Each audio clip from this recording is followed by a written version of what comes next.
Ito nga pala ang kakabog sa mga cooking tutorials ninyo. Dahil ako ay umay na sa daming tutorials sa Reels. Ang daming magaling magluto. Inakalimutan nyo magsaing. Kaya para tayo ay madali, ay sa rice cooker na lang tayo magluluto. Sa hindi pa marunong magsaing dyan, ito't magmadali at hugasan mo na ang inyong rice cooker.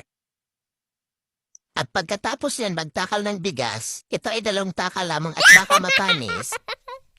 Tunod pumunta ka sa lababo at hugasan mo ang bigas. Iyong lalamas-lamasin at iyong iigahin. Tititigan mo muna ang bigas at saka mo lalagyan ng tubig. Kung ilan ang takal mong bigas, ganun din ang takal siyempre ng tubig. At pagkatapos, ilagay mo sa salangan at huwag mo siyempreng kalimutan na isaksak sa kuryente at saka mo pindutin para maluto. At ayan,